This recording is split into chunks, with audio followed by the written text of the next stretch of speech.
Senator, how assured should conservatives be that the Senate Republicans are going to hold firm on this whole debate over the Supreme Court?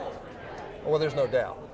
There's no wavering on this. We've looked at this. It's the principle as opposed to any given individual. We've looked at history. We looked at this point in time when the balance of the Supreme Court is too important. We think that we ought to have the people have a say in this, not only in the White House, but in Congress, but also now in the third branch of government, the Supreme Court. It's a very unique opportunity. But you got to go all the way back to 1888 before you actually nominated and confirmed a Supreme Court justice in the last year of a presidency.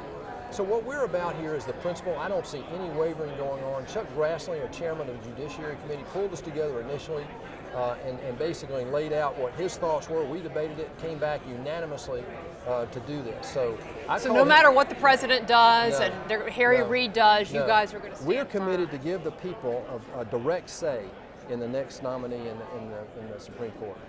Speaking of that, you talked here at CPAC and you talked about just the disconnect between the political class and frankly the American voter, the grassroots. How big is it in your view? It's bigger than anybody knows. Look at Bernie, look at Trump.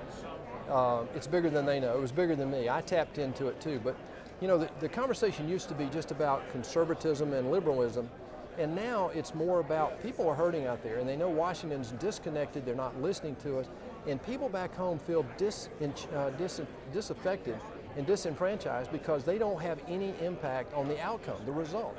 And so what you have is a growing vein of people who are disenfranchised, and certain politicians are tapping into that. It's not going away, and it is very real. So that now we have How do you fix it? How do you get back in touch? Well, you start listening to people. You get back to people and you don't ignore what they're concerned about. And you develop a priority set of what you're dealing with in Congress that's consistent with what they want. Debt, the economy, and jobs. I'm a conservative, but I didn't go out and pick one single issue and said, vote for me because of this issue. I said, look, here's what I got, the reason I got into politics and the reason I want to try to change the direction of the country. It had all to do with getting people back to work, solving the debt crisis, and helping defend this country. We're in jeopardy right now because the debt crisis is threatening our very ability to defend our country. As I said in this speech, every dime we spend on our military today is borrowed. We can't keep doing that. Senator Perdue, thank you very much. Thank you. Thanks for what you're doing.